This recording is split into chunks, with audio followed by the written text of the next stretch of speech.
점검. 이번 시간은 67페이지 철근 콘크리트 구조에 대해서 살펴보도록 하겠습니다. 철근 콘크리트 파트는 문제가 세 문제에서 네 문제 사이가 출제될 수 있는 파트입니다. 최근 흐름에는 세 문제가 많이 출제되고 있는 파트입니다. 그러면 철근 콘크리트 구조는 쉽게 철근이라는 재료하고 콘크리트 두 가지를 합성해 준 겁니다.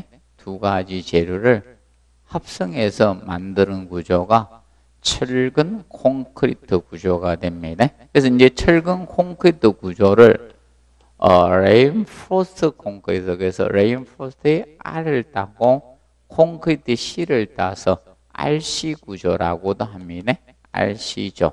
RC 구조 또는 RC조 이렇게 표현을 하게 됩니다. 그러면 보통 철근 콘크리트 구조는 이 철근이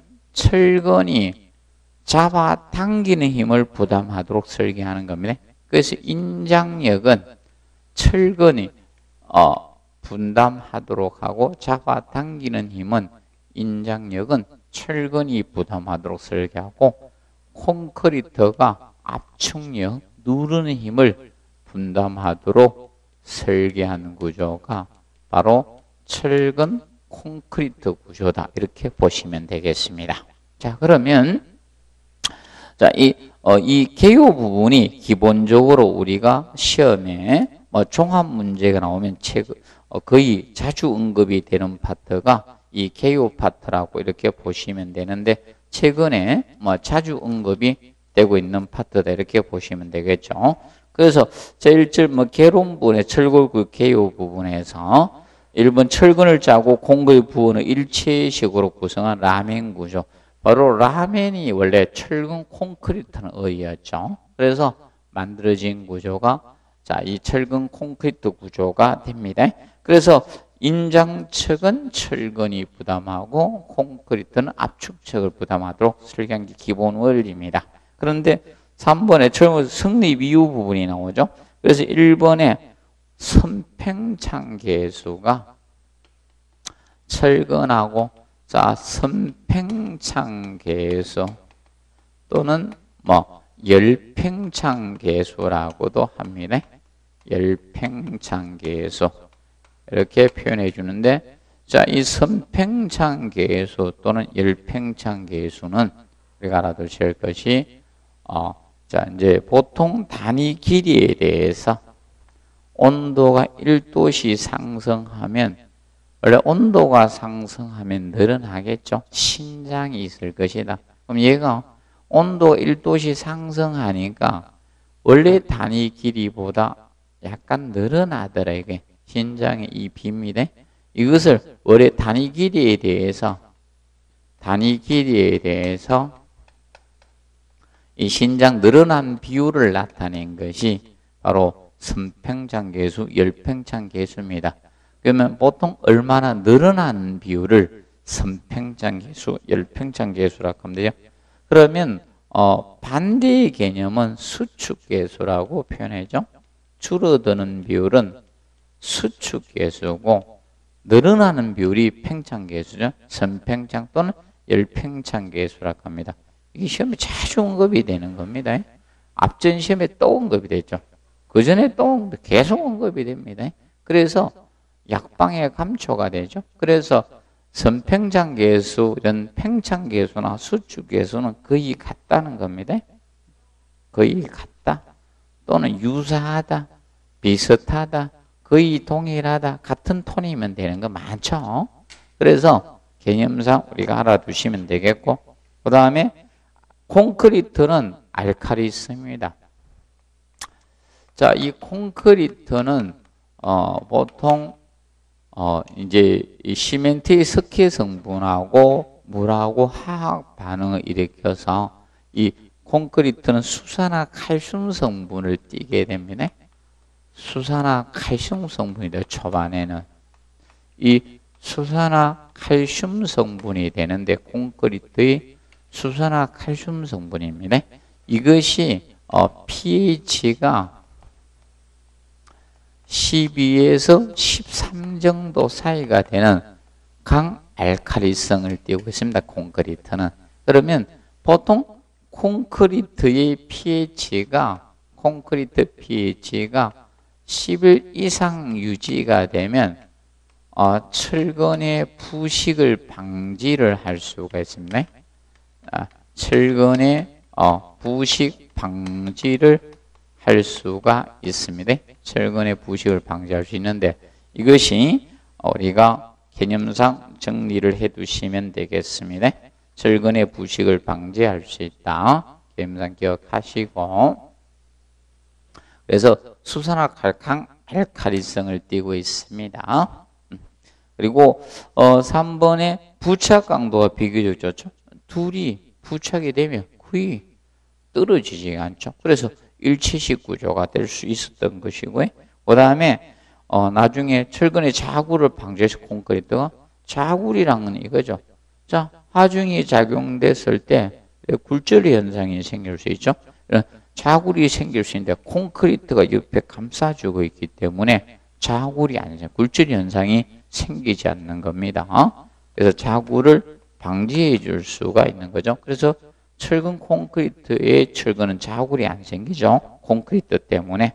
그리고 5번에 콘크리트의 탄성계수. 자, 이 탄성계수는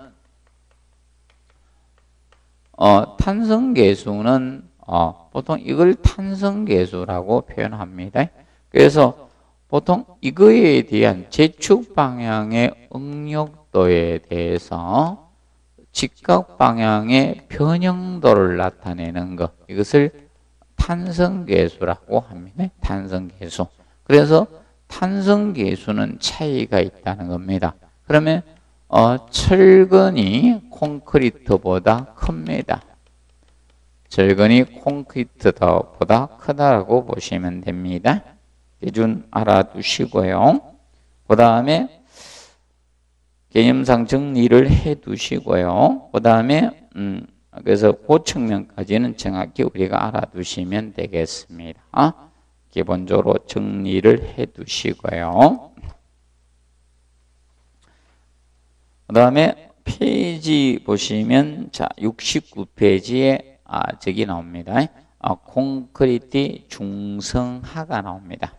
자, 콘크리트 중성하라는 것은 원래 페이지 69페이지 콘크리트 중성하, 뭐 중성하라고도 하고 또는 탄산하라고도 합니다. 탄산하. 뭐 예를 들면 사람도 이제 남성이나 여성이나 어떻게 됩니까? 일률적으로 태어나면서 늙어지고 똑같은 건 아니죠. 성격이 약간 변하죠. 남성은 나이 들면 약간 여성화되고 여성은 약간 남성화되는 것 같이. 그래서 이 콘크리트 중성하는 것을 콘크리트 중성하라고 합니다. 그러면 먼저 이 개념이죠. 콘크리트 중성하는 바로 이겁니다. 그래서 콘크리트는 원래 pH, 자 이겁니다. 수산화 칼슘 성분을 띠고 있어요. 원래 강알칼리성이 되게 콘크리트가 강알칼리성입니다. pH가 12에서 13 정도 되는 강알칼리성을 띠고 있는데 이때 공기 중에 탄산가스하고 결합을 해서 공기 중에 탄산가스 CO2죠. 이게 약산성이잖아요. 얘하고 반응을 일으키면서 이것이 탄산가스하고 반응을 일으키면서 얘가 탄산칼슘으로 바뀝니다. 탄산칼슘으로 바뀌는데 이 탄산칼슘이 pH가 8.5에서 10 정도가 됩니다. 그래서 콘크리트가 강알칼리성을 상실하면서 이 탄산칼슘으로 바뀝니다. 그래서 탄산화 또는 중성화 이렇게 칭하게 됩니다. 그래서 이것을 콘크리트 중성화라고 합니다. 그러면 콘크리트 중성화가 이루어지면 문제점이 무엇이냐? 저겁니다. 매입된 철근이 녹슬 가능성이 높아지는 겁니다. 그렇기 때문에 콘크리트는 강알칼리성이 유지가 되면 바로 저거 됩니다. 이것을 방지할 수 있는 차원이 된다. 이렇게 보시면 철근의 부식을 방지할 수 있다. 이렇게 보시면 됩니다. 그래서 중성화는 뭐 시험에 자주 언급이 되기 때문에 우리가 기억을 해 놓으시기 바랍니다.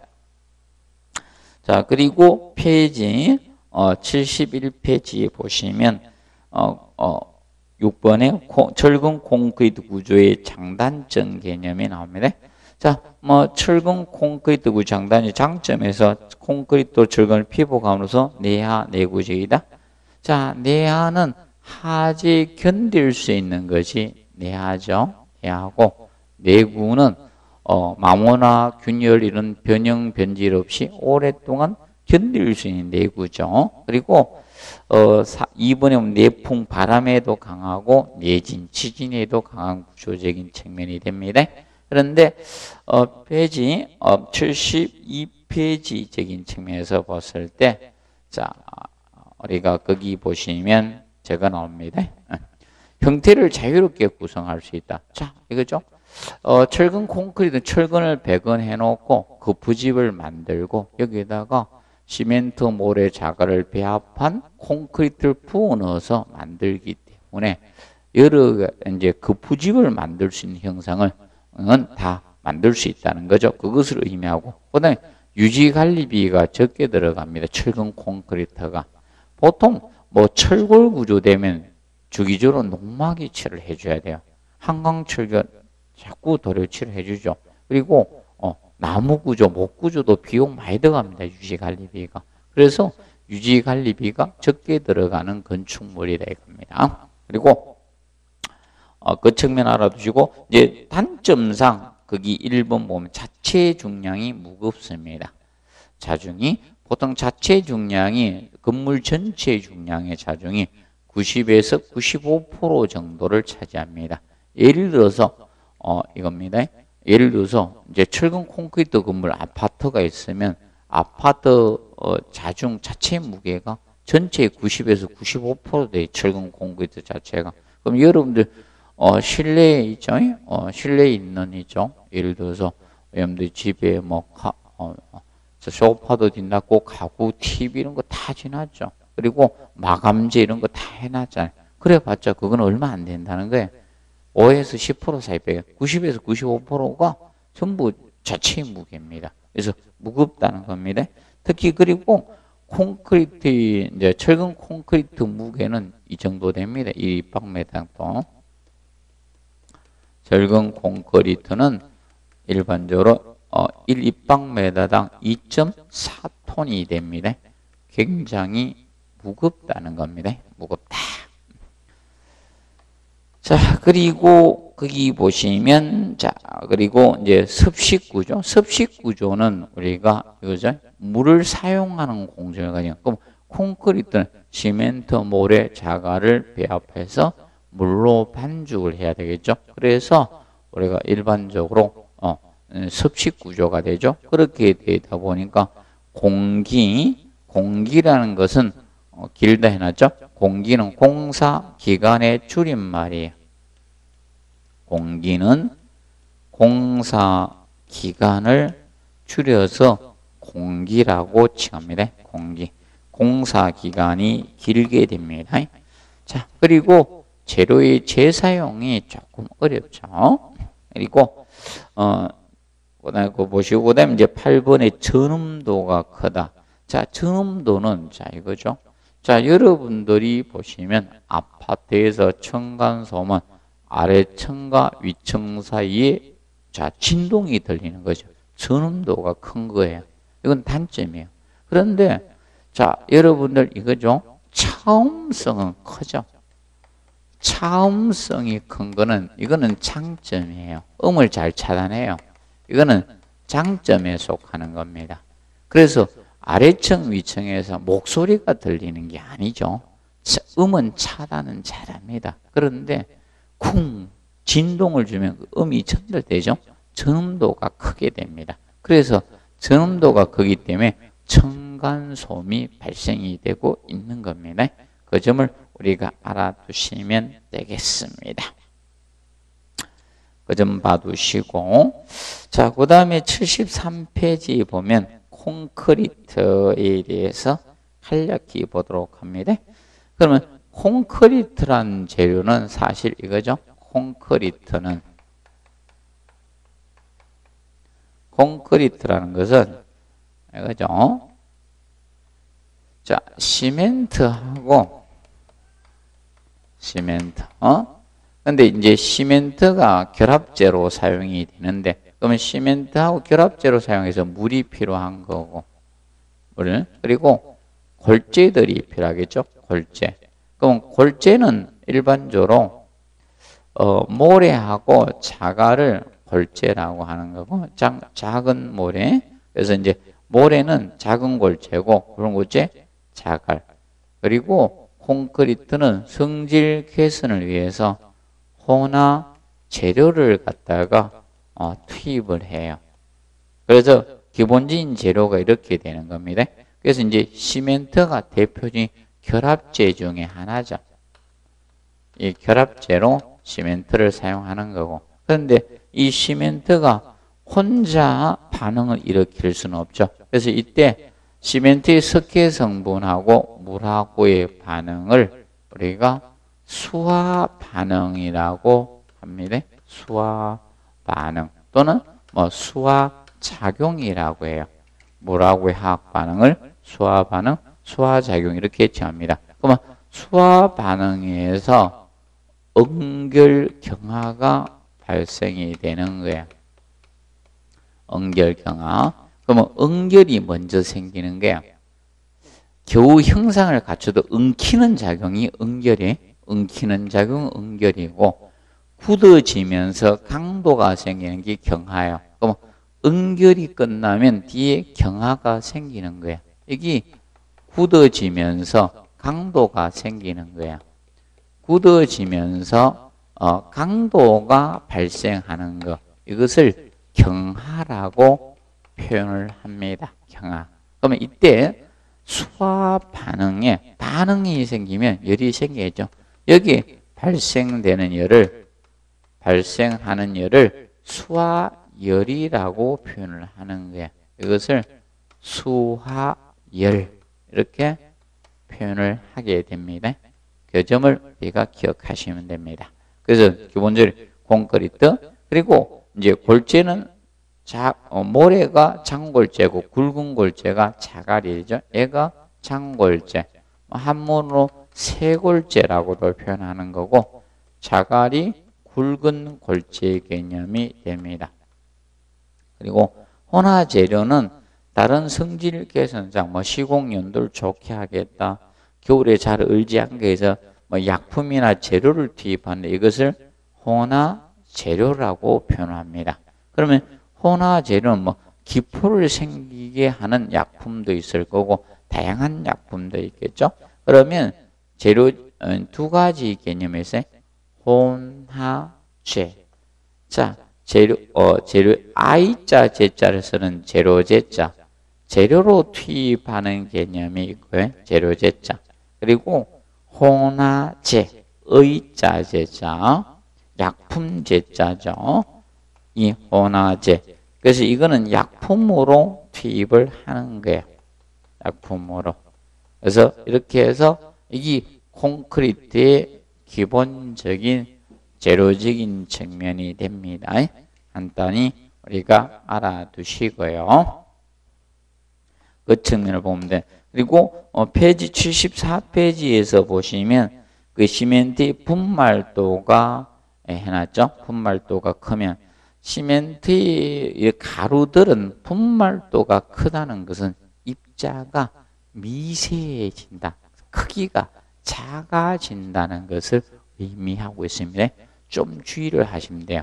그래서 보통 분말도가 크다면 시멘트 입자가 커지는 개념이 아니다. 시멘트의 분말도가 크다는 것은 시멘트 입자가 아주 미세하다. 아주 가루가 곱다 이 뜻을 의미한다는 점을 우리가 알아두시면 되겠습니다. 그 점 우리가 정리해 두시고요. 그래서 혼돈하지 않도록 좀 해 두시면 되겠습니다. 자, 그리고 자, 페이지 78페이지에서 보시면 78페이지에 보면 그 콘크리트 배합 개념이 나옵니다. 78페이지에서 콘크리트 배합. 자, 콘크리트 배합적인 측면에서 먼저 1번에 보면 물결합제비가 나옵니다. 물결합제비. 그리고 2번에는 뒤 넘기고 79페이지는 물시멘트비가 나오죠. 물결합제비 또는 물시멘트비. 자, 그러면 물결합제비나 물시멘트비적인 측면에 대해서 살펴보도록 하겠습니다. 그러면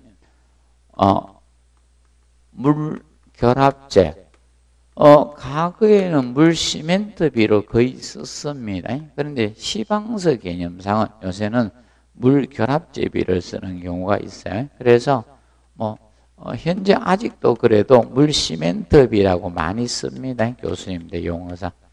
차이점은 무엇이냐?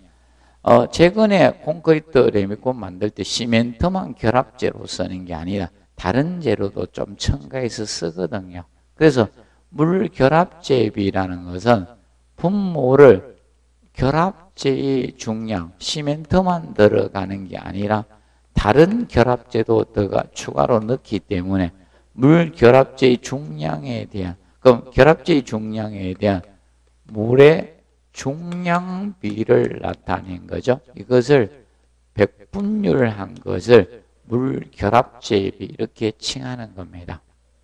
그런데 물시멘트비라는 것은 물시멘트비는 자 이겁니다. 시멘트의 중량에 대한 그래서 시멘트의 중량에 대한 물의 중량비를 백분율한 거예요. 이것이 물시멘트비의 개념이 되는 겁니다. 물시멘트비.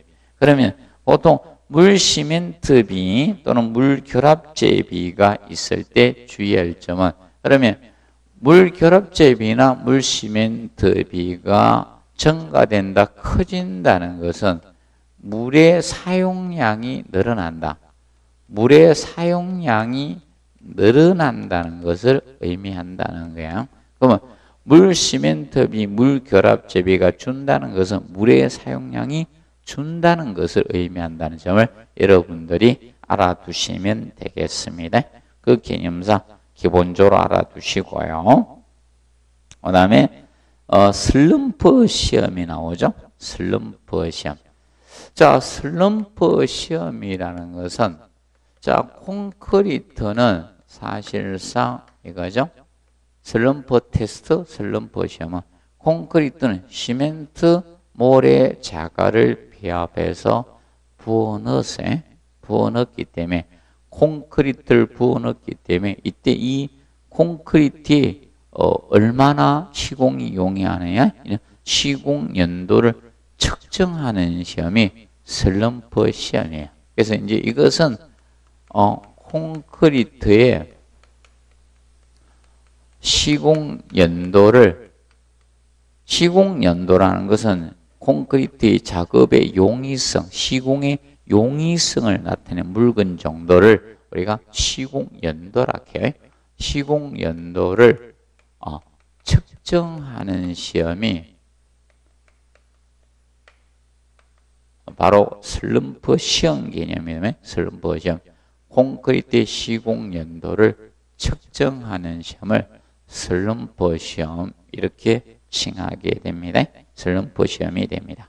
그러면 슬럼프 시험이라는 것은 어떻게 측정하는가 하면 슬럼프 콘이 제도 원칙 몰드가 이렇게 있는데 자, 위에가 지름 10cm예요. 밑에가 지름 20cm가 되고 높이가 30cm 됩니다. 30cm가 되는데 이게 손잡이가 이렇게 달려 있어요. 제도. 그래서 이것을 이름은 슬럼프 콘이고 슬럼프 콘이라고 해요. 슬럼프 콘에다가 콘크리트를 3에 나누어 다졌습니다. 그러면 3분의 1 채우고 25에 다지고 3분의 1 25. 그러면 이것을 수직으로 들어 올리면 콘크리트가 이렇게 흘러내리겠죠.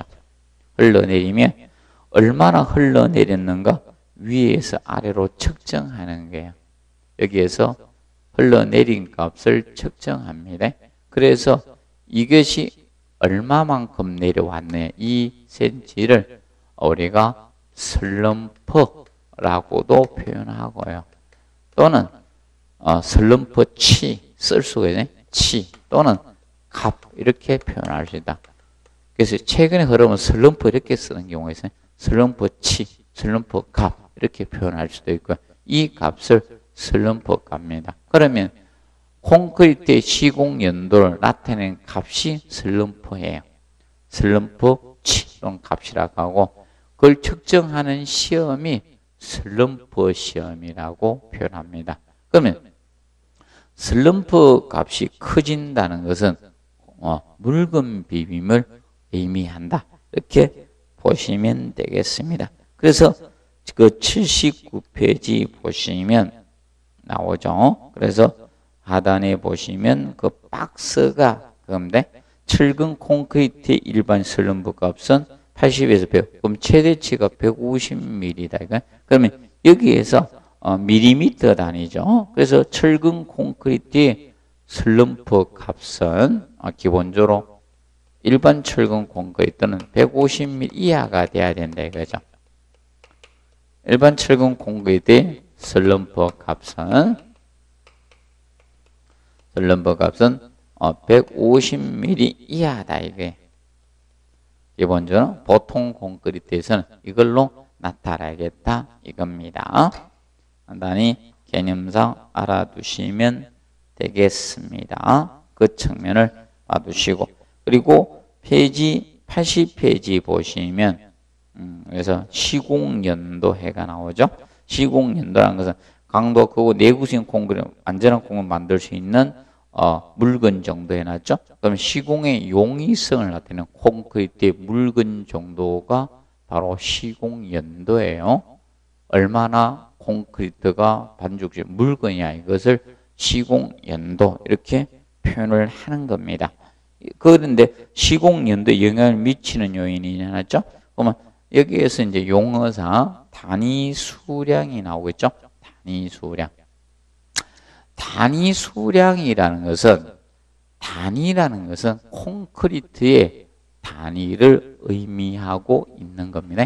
콘크리트의 단위를 이야기하고 있는 거예요. 그럼 숫자는 물숫자의 개념이 된 거예요. 물숫자. 그러면 단위 수량은 콘크리트 1세제곱미터 단위 수량이라고 하는 것은 자, 이 콘크리트 1세제곱미터 비빔할 때 사용되는 물의 양이죠. 사용되는 물의 양을 단위 수량이라고 표현을 하는 거예요. 단위 수량. 그러면 단위 시멘트량. 자, 이거죠. 단위 시멘트량. 그러면 그때 사용된 시멘트의 양이 되는 거죠. 콘크리트 1세제곱 비빔할 때 사용되는 시멘트의 양이에요. 시멘트의 사용량이죠. 이게 단위 시멘트량이 되는 거예요. 단위 수량이다, 단위 시멘트량이다. 그래서 앞으로 단위 수량, 단위 시멘트량이 나오면 이것을 의미하고 있다는 겁니다. 그 점을 우리가 알아두시면 되겠습니다. 기준 알아두시고요. 그래서 용어를 모르면 힘들어요. 단위 수량이 무엇을 의미하네요. 그래서 단위 수량이 뭔지 이렇게 모르면 이해가 안 되는 겁니다. 그래서 그럼 물의 양이나 시멘트의 양이 많아지면 우리가 시공 연도는 좋아지죠. 잘 들어가는 거예요. 그래서 모르시면 이걸 기억하면 돼요. 이 입자 크기가 이 작은 재료의 사용량을 늘리게 되면, 이것을 증가하면 시공연도는 좋아지는 거예요. 입자의 시공연도는 좋아지는 거예요. 작업은 용이해지는 겁니다. 그래서 우리도 이제 식사하실 때, 아프실 때 작은 걸 드셔야지 잘 들어가죠. 큰 걸 먹으면 잘 안 들어가죠. 그래서 시공연도는 간단히 입자가 작은 재료의 사용량을 증가하면 시공연도는 좋아진다, 이렇게 보시면 되겠습니다. 그 측면을 우리가 정리해 두시면 되겠습니다. 기억을 해 두시고, 그리고 뭐 이제 저 파트에 대해서 좀 살펴보도록 하겠습니다. 그리고 몇 페이지를 보시는가 하면 철근 파트에 대해서 보도록 하겠습니다. 페이지 철근하기에 앞서서 저 성질과 관련된 거 몇 가지 보도록 하겠습니다. 그래서 페이지 96페이지. 자, 페이지 96을 보시면 콘크리트의 성질 개념이 나옵니다. 먼저 1번에 블리딩 개념이 나오죠. 블리딩. 자, 블리딩이란 것은 수분 상승 현상이다, 이렇게 보시면 돼. 수분 상승 현상, 블리딩 현상. 그러면 콘크리트에 비빔할 때 물을 많이 첨가를 합니다. 물을 많이 첨가하게 되면, 자, 이때 이거죠. 물을 너무 많이 써서, 또는 부적합한 골재 사용했거나 이물질 많이 포함된 골재 썼거나 이런 경우에, 자, 이렇게 이제 묵은 것이 밑에 깔아앉는 거에 침강하면서, 침강 깔아앉으면서 가벼운 건 위로, 그래서 이제 이때 물하고 이물질이, 가벼운 이물질이 위로 상승하는 거예요. 물하고 이물질이 콘크리트 표면으로 이렇게 상승하는 현상을 우리가 블리딩. 원래 블리딩은 의학적 용어는 출혈 아닙니까? 출혈. 콘크리트에 피는 물이죠. 그래서 상승하는 현상을 블리딩이라고 하고, 그 이버레이턴스가 바로 이물질, 백색 이물질입니다. 올라온 이물질이 블리딩 수가 마르고 나면 하얀 백색 이물질이 생긴 걸 레이턴스라고 칭합니다. 레이턴스. 그리고 페이지 3번에 보시면, 그래서 97페이지면 크리퍼 나오죠. 자, 크리프란 것은, 자, 콘크리트 일전 하중을 계속 가하면 하중의 증가 없이도 변형이 계속 증대되는 현상을 우리가 콘크리트의 크리프라고 합니다. 크리프 현상. 그러면 크리프의 개념은 일반적으로 이것이라고 보면 됩니다. 그래서 여러분들 책꽂이에 책을 꽂아 놓으면요, 일정한 무게의 책을 꽂아 놓으면 책을 더 많이 꽂지 않는 책장이 이렇게 처지죠. 이런 것이 바로 크리프 현상이다, 이렇게 보시면 되겠습니다. 그리고 4번의 건조 수축이죠.